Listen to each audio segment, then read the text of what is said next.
So today on New Mexico Desert Classics, we're going to talk through how to read a tire size. Um, I'm not an artist, but I drew out a little sketch for you to start with. So, wheel diameter. This is your tire tread, that's your tire width, and this is the sidewall of your tire, commonly referred to as the tire profile. Switching this over, you didn't know that cars were about math, did you? All right, so we're going to do some maths.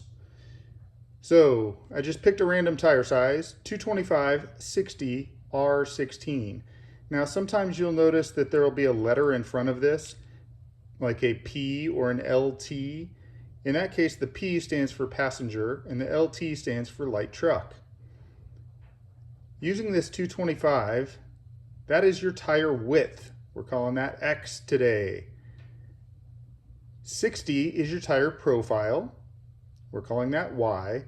And I honestly don't know why we do R. Maybe it's for rim, because it's not for radius, because it actually is the diameter of your wheel, not the radius.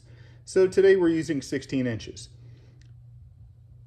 Key point, we are going to have to convert from millimeters into inches or vice versa to calculate the total tire height. But just so you know, this 225 means 225 millimeters wide. This 60 does not mean 60 millimeters wide. It means 60% of the width. Okay? So when calculating your profile height, one profile, say the top or the bottom, is 60% of that, which means we'll get to how you calculate your total tire height, but you've got two of these plus this gives you your total tire height.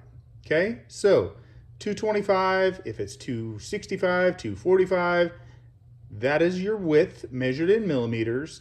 Your series can be anything from a 35, 40, 45, 50, 55. I sound like an auctioneer. That is the percentage of the width, okay?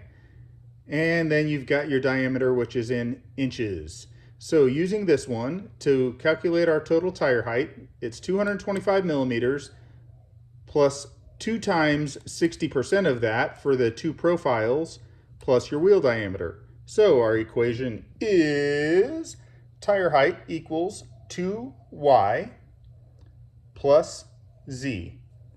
In order to get your y, you have to multiply your x times 0.60 in this case times 2, okay, plus your z, but then we're going to have to convert it. So 2y plus z, 2y, converting it into inches, which is a millimeter is 0.0394 inches.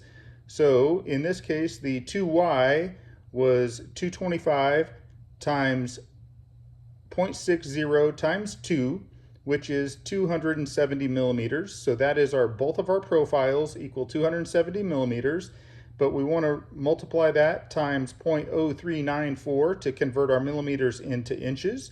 And in doing so, we get 10.638 inches plus z, which was our wheel diameter. So 10.638 plus 16 is the grand total of our total tire height is 26.638 inches.